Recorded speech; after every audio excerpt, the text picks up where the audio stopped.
हरिओम। जय श्री कृष्ण। राधे राधे। जय योगेश्वर। बंशीधरम दोत्रधरम नमामि मनोहरम मोहहरम च कृष्णम मालाधरम धर्मधुरम धरं च पार्थस्य सारथ्यकरं च देवम् कर्तव्यदीक्षां च समत्वशिक्षां ज्ञानस्य भिक्षां शरणागतिं च ददाति गीता करुणाद्रवहुता कृष्णेन गीता जगतो हिताय। श्रीमद् भगवद गीता जी अध्याय 18वां श्लोक 59 59 आइए, श्लोक इस प्रकार है। यदहंकारमाश्रित्य न योत्स्य मन्यसे मिथ्यैष व्यवसायस्ते प्रकृतिस्त्वां नियोक्ष्यति। यदहंकारमाश्रित्य न योत्स्य मन्यसे मिथ्यैष व्यवसायस्ते प्रकृतिस्त्वां नियोक्ष्यति।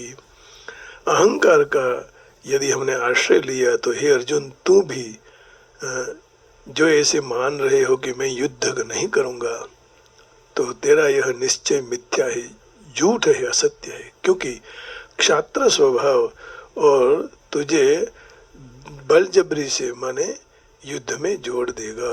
क्षात्र स्वभाव तने बलजबरी थी युद्ध में, तेरा जो स्वभाव है जो जन्मगत उसमें वह तुम्हें जोड़ देगा, उसमें कोई शंका का स्थान नहीं। तो युद्ध कर लो। यदहंकारमाश्रित्य न योत्स्य इति मन्यसे मिथ्यैष व्यवसायस्ते प्रकृतिस्त्वां नियोक्ष्यति।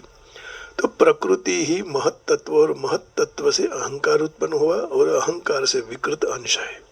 मैं शरीर हूँ, यह विकृत अहंकार का आश्रय लेने वाला पुरुष कभी भी क्रिया रहित नहीं हो सकता है, क्योंकि वो तो क्रिया करेगा ही, प्रकृति के आश्रित है। कारण प्रकृति हरदम क्रियाशील है, परिवर्तनशील है, इसलिए उसको आश्रित रहने वाला कोई भी मनुष्य कर्म के बिना नहीं रह सकता है। नहीं कल्याण कृत कश्चित दुर्गतिं तात गच्छति। अच्छा, ये श्लोक है तीसरे अध्याय का 5वां श्लोक है। मुझे याद तो नहीं आ रहा है, थोड़ा मन में है। हाँ, नहीं कश्चित क्षणमपि जातु तिष्ठत्य कर्मकृत कार्यते यवशः कर्म सर्व प्रकृतिजैर्गुणैः। नहीं कश्चित क्षणमपि जातु तिष्ठत्य कर्मकृत कार्यते यवशः कर्म सर्व प्रकृतिजैर्गुणैः। कोई भी मनुष्य कोई भी अवस्था में क्षण मात्र भी कर्म के बिना नहीं रह सकता है, क्योंकि प्रकृति के परवश होकर सारे मनुष्य समुदाय को प्रकृति जनित गुण कर्म करा लेते हैं। प्रकृति जन्य जो गुण है वो कर्म कराए ही रहते हैं। जब मनुष्य अहंकार पूर्वक क्रियाशील प्रकृति के वश हो जाए तो फिर वह कैसे रह सकते हैं। जैसे मैं अमुक कर्म करूंगा, मैं अमुक कर्म नहीं करूं, अर्थात प्रकृति के परवश हुआ मनुष्य करना न करना ये दोनों से छूटता नहीं है। कारण क्या है? प्रकृति के परवश हुआ मनुष्य तो करना भी कर्म है और न करना भी कर्म है, परंतु जब वह मनुष्य प्रकृति के परवश नहीं रहता है तो उससे निर्लिप्त हो जाता है कि यह उसका वास्तविक स्वरूप है, तो फिर उसके लिए न करना करना ऐसा कहना होता ही नहीं, बनता ही नहीं, यह विषय ही नहीं आता है। तात्पर्य यही हुआ कि जो प्रकृति के साथ संबंध रखता है, कर्म करना न चाहे ऐसे उसके लिए संभव नहीं है। परंतु जिन्होंने प्रकृति से संबंध विच्छेद कर लिया है अथवा जो सर्वथा भगवान के शरण चले गए हैं, तो उनको कर्म करने के लिए विवश नहीं होना पड़ता है। जैसे हम लोग सब कर्म करने के लिए विवश हो जाते हैं। कल ही राजकुमार जी ने कहा कि गुरुजी आप चले जाओ, अब बच्चा यहाँ रह जाएगा, वो अपना आप संभाल लेगा, आप भजन करना चाहते हैं तो जाओ। देखो, ये भी एक भगवान की प्रेरणा है, कोई सूचित है, कोई सूचना है। नयोत्स्य इति मन्यसे। दूसरे अध्याय में अर्जुन ने भगवान के शरण जाकर उपदेश देने के लिए प्रार्थना की। शिष्यस्ते हम शाधिमाम त्वं प्रपन्नम। दूसरे अध्याय का 7वां श्लोक है ना। भगवान से प्रार्थना किया कि मुझे कुछ रास्ता दिखाओ। तो अब भगवान तो दिखाने के तैयार है, लेकिन अर्जुन तैयार नहीं था ना। कार्पण्य दोषोपहत स्वभावः पृच्छामि त्वं धर्म सम्मूढचेतः यच्छ्रेयस्यान्निश्चितं ब्रूहि तन्मे शिष्यस्तेऽहं शाधिमां त्वं प्रपन्नम्। कायता रूपी दोष के कारण तिरस्कार के पात्र स्वभाव वाला और धर्म की बाबत में मोहित चित्त हुआ मैं आपसे पूछता हूँ। अर्जुन कह रहा है कि जो निश्चित रूप से कल्याणकारी बात हो वही बात मेरे लिए कहो, क्योंकि मैं आपका शिष्य हूँ, आपके शरण में आया हूँ, मुझे उपदेश दो। और फिर अर्जुन ने स्पष्ट कह दिया कि मैं युद्ध नहीं करूँगा। नयोत्स्य इति गोविंदम उक्त्वा तूष्णीं बभूवः, ऐसा कहा ना। एवं उक्त्वा ऋषिकेशं गुडाकेश परन्तप नयोत्स्य इति गोविंदम तुक्षणत् मुक्त्वा तूष्णीं बभूवः। तो इस बात को भगवान को अच्छी नहीं लगी। भगवान के मन में विचार यही था कि पहले तो मेरे शरण हो गया और फिर मुझे कहे बिना ही अपना तरफ से साफ साफ कह दी गया कि मैं युद्ध नहीं करूँगा। तो यह मेरी शरणागति कहाँ रही? तो यह तो अहंकार की शरणागति हो गई, क्योंकि वास्तविक शरणागत होते ही मैं यह करूँगा या नहीं करूँ ऐसा कहने का प्रश्न ही खड़ा नहीं होता है। भगवान के शरणागत होते ही भगवान जो करावे वही करने का रहता है। यही बात के कारण भगवान को फिर हंसी आ गई। 10वें श्लोक में तमोवाच ऋषिकेश प्रहसन्निव भारत सेनयोरुभयोर्मध्ये विषीदन्तमिदं वचः। हे भरतवंश धृतराष्ट्र, दोनों सेनाओं में मध्य भाग में शोक करते हुए उस अर्जुन के प्रति मलकते हुए भगवान हंसते हुए भगवान ऋषिकेश आगे कहने वाले वचन बोले। फिर आगे के वचन भगवान कहें वो हमने सुने हैं। कहा फिर भी अशोच्यानन्वशोचस्त्वं प्रज्ञावादांश्च भाषसे गताशुश्च नानुशोचन्ति पंडिता। जो शोक करने के कारण नहीं उसको शोक मत करो। और तुम फिर भी जो बुद्धि जानी ज्ञानी जैसे वचन बोल रहे हो, तो गतासु न गतासुश्च, प्राण जता रहे या नहीं जता रहे उन सब के लिए ज्ञानी जन लोग शोक नहीं करते हैं। सहन करना पड़ता है, शोक नहीं। भगवान के शरण में जाना पड़ता है। तो वास्तविक यहाँ परंतु अर्जुन पर अत्यधिक कृपा और स्नेह होने के कारण भगवान ने उपदेश देने का आरंभ तो कर दिया।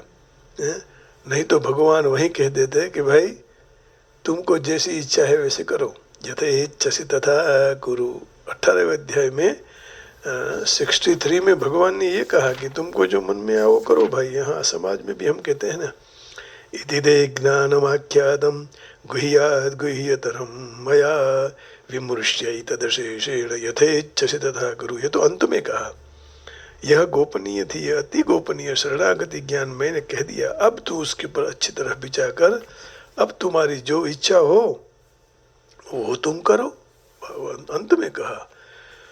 तो युद्ध नहीं करूं, ये भगवान के मन में भी बात खटक गई। इसलिए भगवान ने यह अर्जुन के जो शब्द कहे नयोत्स्य, इसका प्रयोग कर कहा कि तू अहंकार के शरण है, मेरे शरण में नहीं है। तू मेरे शरण हो गया होता तो युद्ध नहीं करूं ऐसा कहता ही नहीं, और मेरे शरण होता तो मैं करूंगा नहीं करूंगा यह तो इसकी जवाबदारी मेरे पर रखो, है ना। लेकिन मेरे सिवाय मेरी शरणागति होते ही प्रकृति भी तुझे विवश नहीं कर सकती।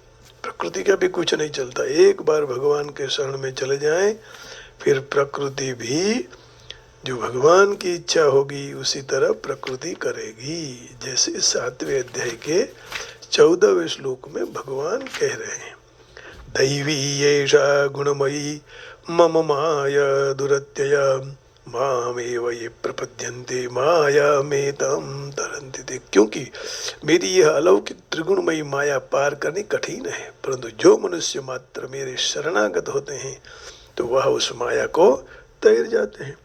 ऐसा नियम है। प्रकृति के प्रभाव में पड़ा हुआ प्राणी प्रकृति के गुणों के द्वारा सदैव परवश रहता है।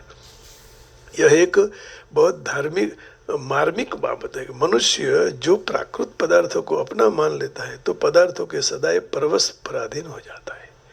वह वहम तो ऐसा रखते हैं कि हम पदार्थ के मालिक हैं, परंतु हो जाते हैं उसके गुलाम। परंतु जो पदार्थों अपना नहीं मानते हैं तो वह पदार्थों के परवश नहीं होते हैं। इसलिए मनुष्य कोई भी प्राकृत पदार्थ को अपना नहीं मानना चाहिए, क्योंकि वास्तव में अपना है ही नहीं।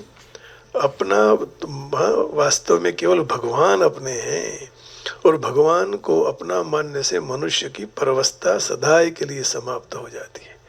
तात्पर्य यही हुआ कि मनुष्य पदार्थों को और क्रियाओं को अपनी मानता है तो वह सर्वथा परतंत्र हो जाता है, और भगवान को अपना मानते हैं उनको अनन्य भाव के शरण होकर सर्वथा स्वतंत्र हो जाता है।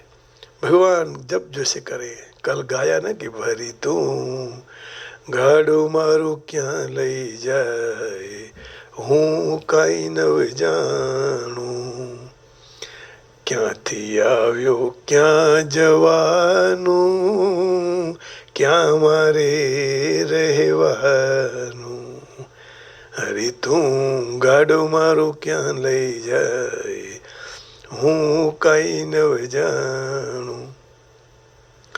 इसलिए तमेव शरणम गच्छ सर्वभावेन भारत। परम पूज्य कौंडिन्य गुरु जी कहते थे, संस्कृतम शरणम गच्छ सर्वभावेन भारत। तो प्रभु के शरणागत होते ही परतंत्रता लेस मात्र नहीं रहती, और यह शरणागत का महिमा है। परंतु जो प्रभु का शरण न लेकर अहंकार का शरण लेते हैं तो वह मृत्यु के मार्ग संसार में बह जाते हैं। निवर्तन्ते मृत्यु संसार वर्तमनि, 9वें अध्याय का 3रा श्लोक भगवान ने समझाया कि फिर तो वापिस जन्म चक्र में छूट नहीं पाते हैं, इसी में घूमना रहता है। अश्रद्धदाना पुरुषा धर्मस्यास्य परंतप, अप्राप्य माम निवर्तन्ते मृत्यु संसार वर्तमनि।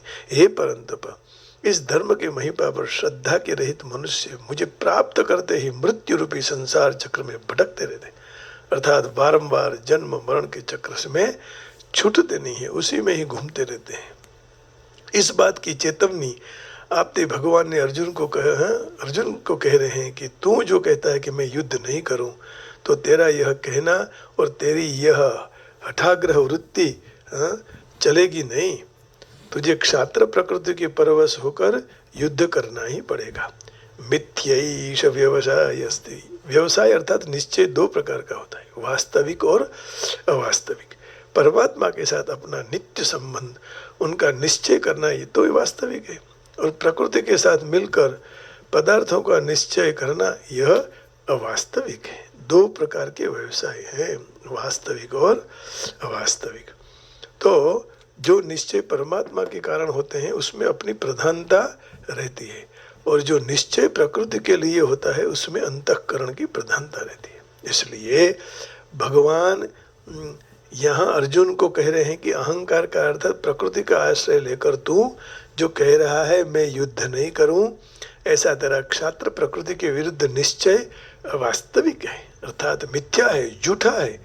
आश्रय परमात्मा का ही होना चाहिए, प्रकृति और प्रकृति के कार्य संसार का नहीं। जो प्राणी ऐसा निश्चय कर ले कि मैं परमात्मा का ही हूँ, मुझे केवल परमात्मा के मार्ग पर ही चलना है, तो उसका निश्चय वास्तविक अर्थात सत्य है, नित्य है। इस निश्चय का महिमा भगवान ने 9वें अध्याय के 30वें श्लोक में कहा कि अपि सुदुराचारो भजते मामनन्य भाग साधुरेव समन्तव्यः सम्यक व्यवहितो। दुराचार में दुराचारी मनुष्य भी अनन्य भाव से मेरा भजन करे तो वह दुराचारी नहीं मानना चाहिए, उसको साधु मानना चाहिए, क्योंकि वास्तविक निश्चय वह कर चुका है। मैं भगवान का हूँ, अब भगवान का ही भजन करूँगा। प्रकृतिस्त्वाम नियोक्ष्यते, इन पदों से भगवान कहते हैं कि तेरा क्षत्र स्वभाव जबरदस्ती से युद्ध में जोड़ देगा। क्षत्रिय का स्वभाव है शूरवीरता, युद्ध में पीठ न दिखाना। इसलिए धर्ममय युद्ध का अवसर सामने आते ही युद्ध किए बिना नहीं रहते हैं। जैसे 18वें अध्याय के 43वें श्लोक में 43 श्लोक में भगवान ने ये बात कही थी कि तुम खड़े हो जाओगे, जैसे ब्राह्मण लोग प्रवचन करने के लिए खड़े हो जाते हैं ना। शौर्यम तेजो धृतिर्दाक्ष्यम युद्धे चाप्य पलायनम दानमीश्वर भावश्च क्षात्र कर्म स्वभावजम। शूरवीरता, तेज, धैर्य, राज्य कारोबार में निपुणता और युद्ध में भी पीठ न दिखाना, दान देना और शासन करना, यह सब भाव क्षत्रिय के स्वाभाविक कर्म है।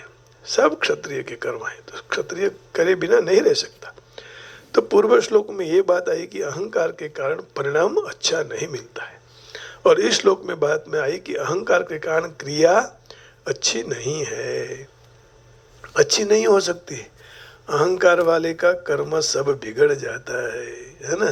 तो अहंकार के कारण परिणाम भी अच्छा नहीं मिलेगा और अहंकार के कारण क्रिया भी नहीं अच्छी होगी। तात्पर्य ये हुआ कि सुनने का या न सुनने से पतन होता है, बल्कि अहंकार के कारण पतन होगा। कर्म करना है अथवा न करना सब बाधक है, बल्कि अहंकार बाधक हो जाता है। भगवान ने कहा कि मैं अपनी प्राप्ति करा दूंगा, तेरे विघ्नों को हटा दूंगा। 18वें अध्याय के 56वें और 58वें श्लोक में भगवान ने ये कह दिया, मच्चित्तः सर्वदुर्गाणि मत्प्रसादात् तरिष्यसि अथ चेत्त्वमहंकारं न श्रोष्यसि विनङ्क्ष्यसि। यदि नहीं आश्रय लोगे तो पतन होगा, विनाश होगा, आश्रय लोगे तो बच जाओगे, है ना। 56 में भी भगवान ने यही बात की, इसी अध्याय के यही बात भगवान दोहराते दोहराते समझा रहे हैं।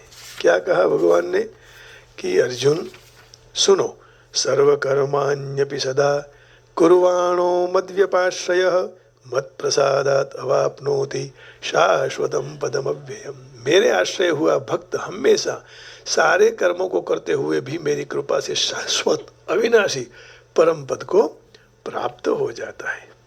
तो यहाँ इतना कहते हुए भी अर्जुन बोला नहीं। जब उन्होंने कहा कि करिष्ये वचनम तव, ये उनको कह देना चाहिए था। तब भगवान ने कहा कि जो तू भूल से मेरी बात नहीं सुनेगा तो कोई बाधा नहीं, कोई तकलीफ नहीं, परंतु अहंकार से मेरी बात यदि नहीं सुनेगा तो पतन हो जाएगा।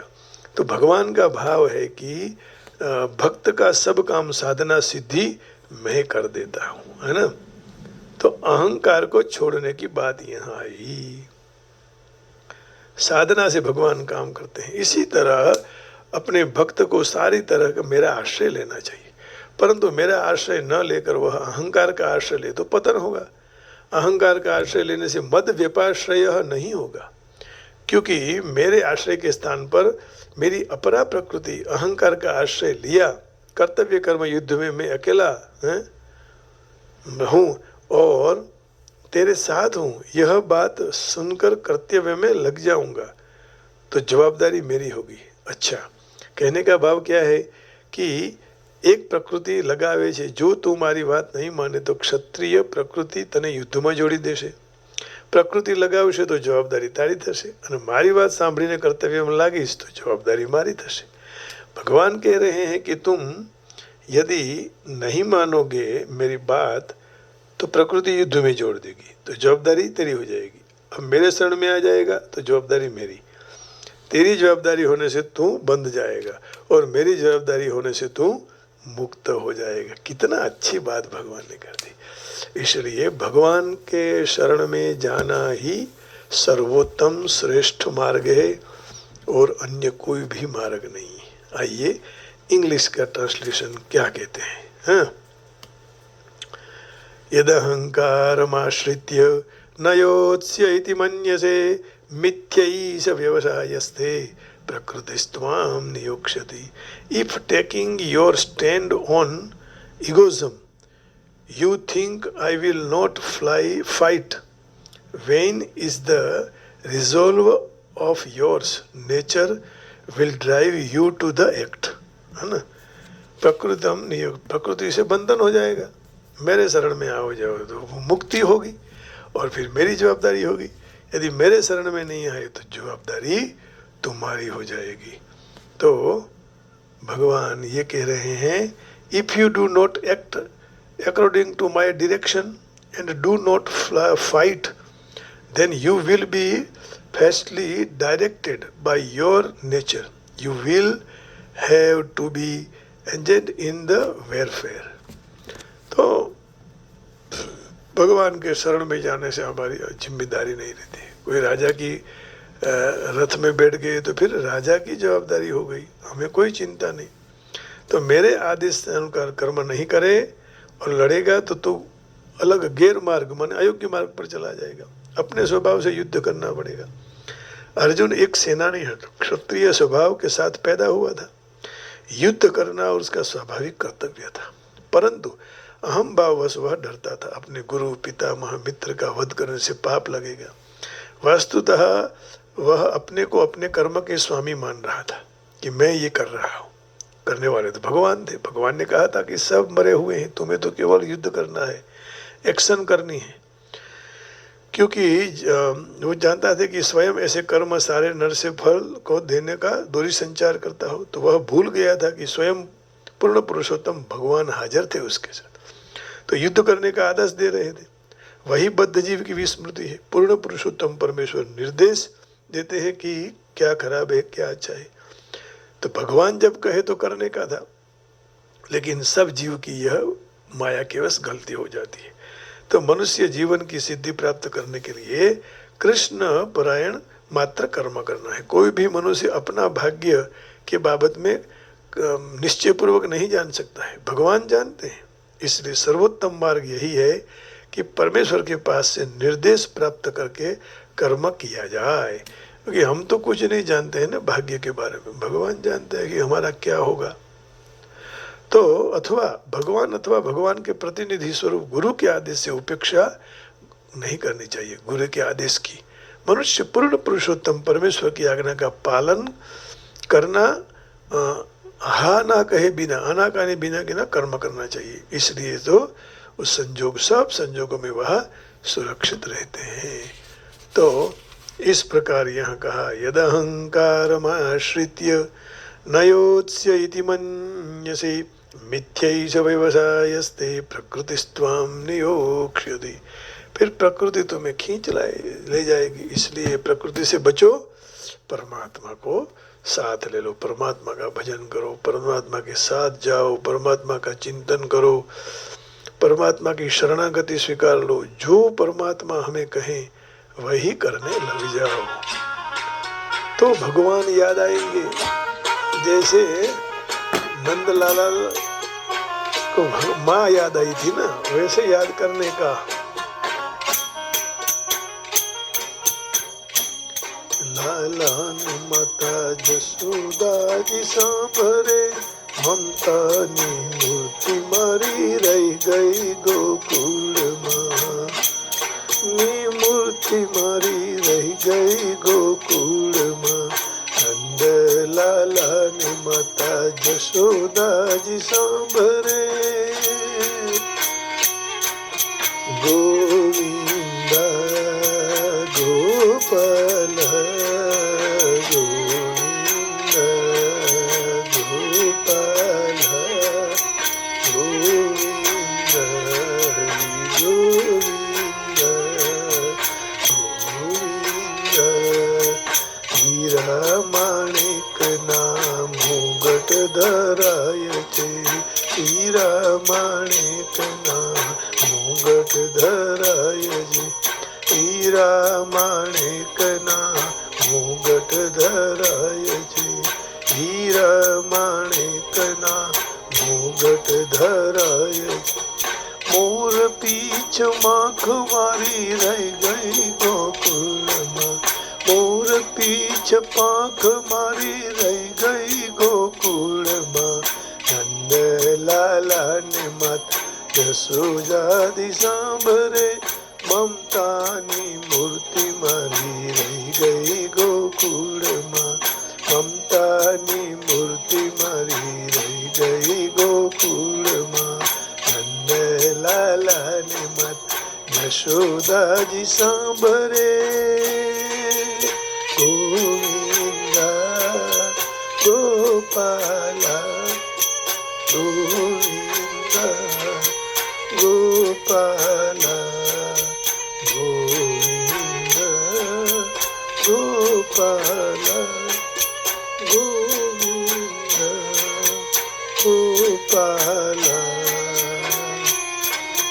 गोविंदा गोपाला गोपाला गोविंदा।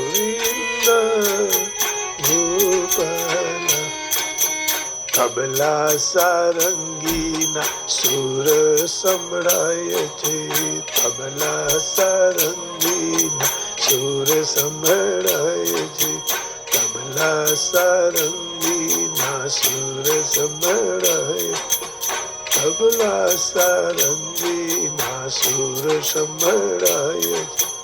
નાનકડી બંસી મારી રહી ગઈ ગોકુળમાં, નાનકડી બંસી મારી રહી ગઈ ગોકુળમાં. નંદલાલાને મત યશોદાજી સાંભળે, મમતાની મૂર્તિ મારી રહી ગઈ ગોકુળમાં, મમતાની મૂર્તિ મારી રહી ગઈ ગોકુળમાં. નંદલાલાને મત યશોદાજી સાંભળે.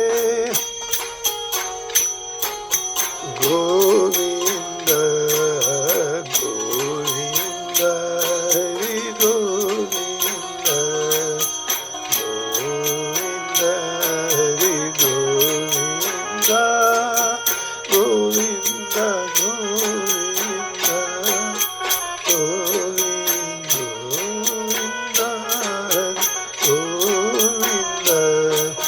છપ્પન ભોગના તાળ ધરાય છે, છપ્પન ભોગના તાળ ધરાય છે, છપ્પન ભોગના તાળ ધરાય છે, છપ્પન ભોગના તાળ ધરાય છે. માખણ ને મિશ્રી મારી રહી ગઈ ગોકુળમાં, માખણ ને મિશ્રી મારી રહી ગઈ ગોકુળમાં. નંદલાલાને મત યશોદાજી સાંભળે, મમતાની મૂર્તિ મારી રહી ગઈ ગોકુળમાં, મમતાની મૂર્તિ મારી રહી ગઈ ગોકુળમાં. નંદલાલાને મત યશોદાજી સાંભળે, મમતાની મૂર્તિ મારી રહી ગઈ ગોકુળમાં, મમતાની મૂર્તિ મારી રહી ગઈ ગોકુળમાં. નંદલાલાને મત યશોદાજી સાંભળે. ગોવિંદ ગોપાલ ગોવિંદ ગોપાલ ગોવિંદ ગોપાલ ગોવિંદ ગોપાલ ગોવિંદ ગોપાલ ગોવિંદ ગોવિંદ ગોવિંદ ગોવિંદ. રાધાજીને એટલું કહેજો ઉદ્ધવજી, રાધાજીને એટલું કહેજો ઉદ્ધવજી, રાધાજીને એટલું કહેજો ઉદ્ધવજી, રાધાજીને એટલું કહેજો ઉદ્ધવજી. અમી ભરી કમારી રહી ગઈ ગોકુળમાં, અમી ભરી આંખ મારી રહી ગઈ ગોકુળમાં. નંદલાલાને મત યશોદાજી સાંભળે, મમતાની મૂર્તિ મારી રહી ગઈ ગોકુળમાં, મમતાની મૂર્તિ મારી રહી ગઈ ગોકુળમાં.